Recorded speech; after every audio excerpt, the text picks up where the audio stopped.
आज भी हमारे युवा देश में देख रहे हैं, भुखमरी हो या कुछ भी हो, धार्मिक किसी भी तरह के प्रकरण हो या धार्मिक रीति रिवाज हो, उसमें बड़ा जनसैलाब बढ़ पड़ता है।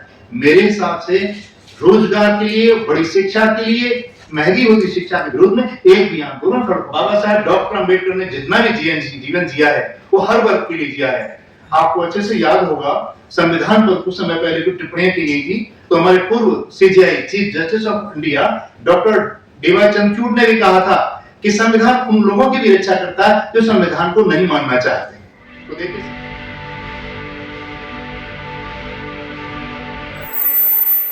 भारतीय लोकतंत्र के चौथे स्तंभ कहे जाने वाले देश के बौद्धिक जगत की मीडिया जगत को सभी को मेरा वंदन, अभिनंदन, जय भीम।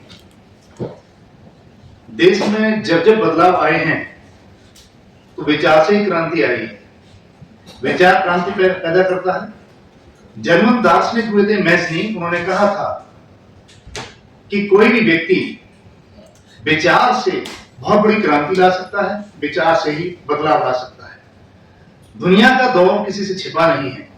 आज इस प्रेस कॉन्फ्रेंस के माध्यम से आदरणीय जज साहब के द्वारा जो संदेश दिया जा रहा है, जब जब इस तरह की कॉन्फ्रेंस की आवश्यकता होती है तो निश्चित रूप से जान लीजिए कि कहीं आवाज दब रही है, कुंठित है, हम विचलित हैं, परेशान हैं, और ये आवाज आप बुलंद करने के लिए हमारे लिए बड़ी सशक्त माध्यम होते हैं।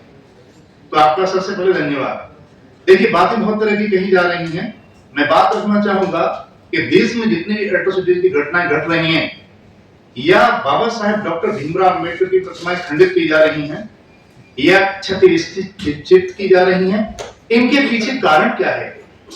आखिर ये मूर्तियां इतने बड़े लंबे पैमाने पर क्या इतिहास में या अखबार में घटनाओं की कोई हेडलाइंस बनती थी? शायद नहीं।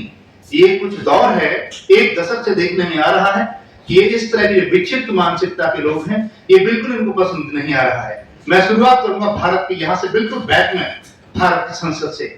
घटना 3 जून 2024 की रात की है और जो हमारे देश को, मीडिया को झकझोरने के लिए काफी है। 3 जून 2024 को पार्लियामेंट के चुनावों का परिणाम घोषित होना था 4 जून की सुबह, और बाबा साहब की प्रतिमा जो 1969 में पुराने संसद भवन के प्रांगण में स्थापित की गई थी, जो हमारी शोषितों की ही नहीं पूरे वर्ल्ड की, बाबा साहब एक विश्व विभूति थे, इसलिए उनके लिए सम्मान का एक प्रतीक था। बाबा साहब की प्रतिमा को वहां से हटा दिया गया। हम कहेंगे कि हमारे सम्मान को तोड़ दिया गया, मरोड़ दिया गया, गिरा दिया गया। क्यों हटाया गया? शायद हमारा ऐसा मानना है कि अधिनायकवादी प्रवृत्ति के व्यक्तियों को यह मंजूर नहीं था कि बाबा साहब डॉक्टर अम्बेडकर का कद इतना ऊंचा है, उनकी यथेष्टता उन्हें स्वीकार नहीं थी। आपको यदि इतनी यथेष्टता उनकी स्वीकार नहीं, एक तरफ तो आप दूसरी तरफ रखना चाहते हैं कि हम बाबा साहब डॉक्टर अम्बेडकर की जयंतियां मनाएं। अब उत्तर प्रदेश सरकार ने और दिल्ली सरकार ने क्या नया तरीका अपनाया कि बाबा साहब डॉक्टर अम्बेडकर की जयंती पर सभी भंडारे करें। आप समझ सकते हैं इसका अर्थ? मुझे नहीं मालूम आप क्या समझ रहे होंगे, लेकिन मैंने जो समझा उद्देश्य था कि बाबा साहब की जयंती पर पार्लियामेंट में जो करोड़ों का जनसैलाब होता है उसको इकट्ठा होने से रोकने की कोशिश थी। तो इस तरह की चालबाजी तैयारी की गई। अब इस तरह से बाबा साहब की प्रतिमा को दुनिया में आप कम नहीं कर सकते हैं। बाबा साहब एक दर्शन थे, जीवित क्रांति के विचार थे। जय भीम एक क्रांति है, जय भीम एक हमारा मिशन प्रिवेक्टिव सोसाइटी का उद्देश्य है। आज हम कमिटमेंट की बात करते हैं। बाबा साहब डॉक्टर अंबेडकर ने जितना भी जीवन जिया है वो हर वर्ग के लिए जिया है। आपको अच्छे से याद होगा, संविधान पर कुछ समय पहले कुछ टिप्पणियां की गई थी, तो हमारे पूर्व CJI chief justice of India doctor D.Y.. Chandrachud ने भी कहा था कि संविधान उन लोगों की भी रक्षा करता है जो संविधान को नहीं मानना चाहते। संविधान की आस्था, संविधान की समता, स्वतंत्रता, बंधुत्व, सभी की धारणा को मजबूत और सशक्त करने के लिए प्रोविजन किया गया है। आए दिन देखिएगा 14 अप्रैल 2024 की घटना, लखनऊ यूनिवर्सिटी के छात्र जो मोस्टली दलित कम्युनिटी से आते थे, वो बाबा साहब की जयंती का आयोजन करते हैं और एक प्रभात फेरी निकालते हैं यूनिवर्सिटी कैंपस में, और वहीं के जो श्रवण कम्युनिटी के स्टाफ के लोग थे, कर्मचारी लोग थे, उनको लाठी डंडों से पीटा गया और बाबा साहब की जयंती निकालने से इनको मना कर दिया गया। और यहां तक कि वो शांत नहीं हुए, उन पर झूठे मुकदमे, पीटा भी उनको गया और उनके खिलाफ मुकदमे भी दर्ज कराए गए। आप बहुत सारे इस तरह के केस देखेंगे। सर ने भी गाजियाबाद की मूर्ति की, बाबा साहब की प्रतिमा के खंडन की घटना सुनाई। कितना शर्मनाक तस्वीरें आ रही हैं, चाहे मुरादाबाद कांड हो। अब आप देख लीजिए कि हमारे देश में होने वाली पायल तड़वी, बॉम्बे यूनिवर्सिटी की छात्रा, एक पढ़ाई करना चाहती थी, इसलिए इस तरह के लोगों को स्वीकार नहीं था। हमारा ही दिल्ली में देखिए, सत्यवती इंजीनियरिंग कॉलेज का छात्र अक्षय प्रकाश, ये बात 2011 की है, अक्षय प्रकाश इंजीनियरिंग कॉलेज का स्टूडेंट था। उसको एक आदत नहीं थी, सिर झुकाकर चलने की आदत नहीं थी, तो उससे झुका करके चलना नहीं चाहता था। इसलिए जो बड़े लोग थे, या मैं कहूंगा सरमाएदार थे, बड़े ऊंचे बिरादरी से लोग थे, और अक्षय प्रकाश को मार दिया गया। कितनी दूर? दिल्ली विश्वविद्यालय के और उसके बीच की दूरी मुश्किल से 7-8 किलोमीटर की दूरी होगी। सेशन चल रहा था, घटना अक्टूबर की है, लेकिन पार्लियामेंट के सेशन में उसकी चीख सुनाई नहीं। ये घटनाएं घट रही हैं। मिर्चपुर गोहाना हरियाणा की घटना है। एक छात्रा एमबीए करने के लिए निकली थी घर से, केवल इसलिए उसको बड़ी कास्ट के लोगों ने इसलिए मार दिया गया कि एमबीए करने की क्या जरूरत है। तो आज इस तरह की घटनाएं हमारे देश में घटित हो रही हैं। इनके लिए शासन प्रशासन भी जिम्मेदार होगा, निश्चित रूप से। क्यों?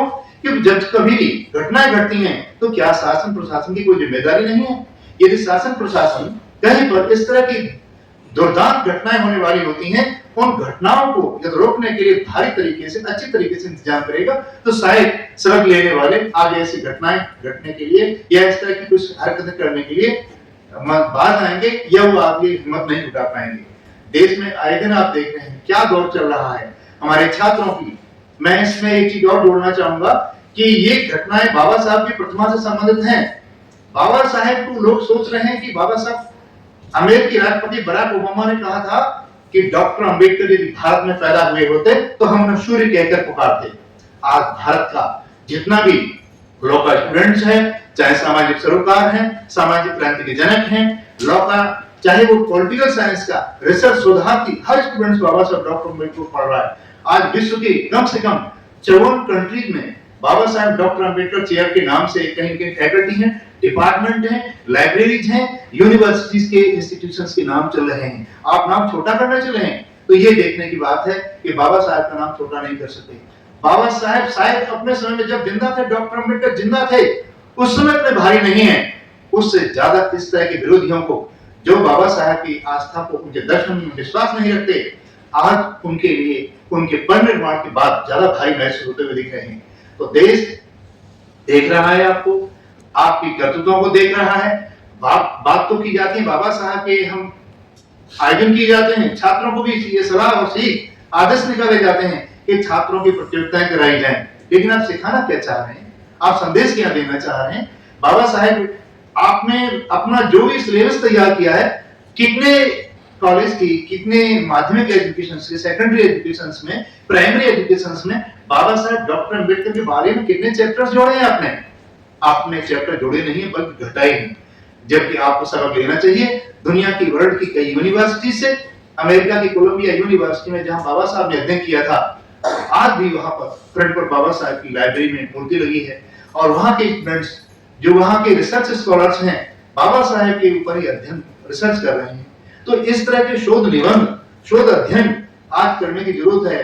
मैं साथ साथ में युवा शक्ति भी है, मैं आपके माध्यम से युवा शक्ति के लिए भी कहना चाहूंगा कि आप संवैधानिक तरीके से आप अपनी लड़ाई लड़ने के लिए, लड़ने का मतलब आप अपने कानून के माध्यम से, कानून के दायरे में रह करके सब अपनी बात रखने की बात की जानी चाहिए। आज स्कूल कॉलेज खत्म हो रहे हैं, हमारे बहुत सारे कई हजार स्कूल बंद किए जा चुके हैं, उत्तर प्रदेश उदाहरण इसमें है, और भी बहुत सारे। आज भी हमारे युवा देश में देख रहे हैं, भुखमरी हो या कुछ भी हो, धार्मिक किसी भी तरह के प्रकरण हो या धार्मिक रीति रिवाज हो, उसमें बड़ा जनसैलाब बढ़ पड़ता है। मेरे हिसाब से रोजगार के लिए, बड़ी शिक्षा के लिए, महंगी होती शिक्षा के विरोध में एक भी आंदोलन कर हमारे युवाओं को ये बात सोचनी चाहिए कि हमें नौकरी नहीं तो हमारा जीवन और भविष्य कैसे सुरक्षित रहेगा।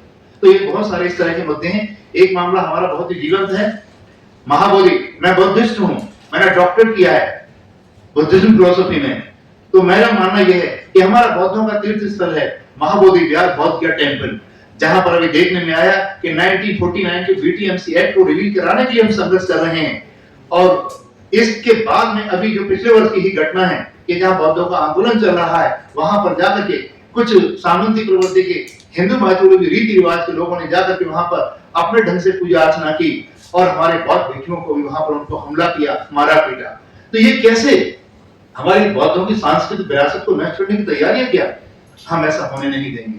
तो इसलिए मेरा जहां तक सभी से अनुरोध है कि शिक्षा के माध्यम से संविधान के दायरे में रह करके हम अपनी बात को अपने जीवन रखेंगे और बाबा साहेब को हम जन जन तक हर हमेशा, हमने शपथ ली है, हमारा उद्देश्य है मिशन प्रोग्रेसिव सोसाइटी, हमारा कमिटमेंट है बाबा साहेब डॉक्टर अम्बेडकर के जय भीम नारा।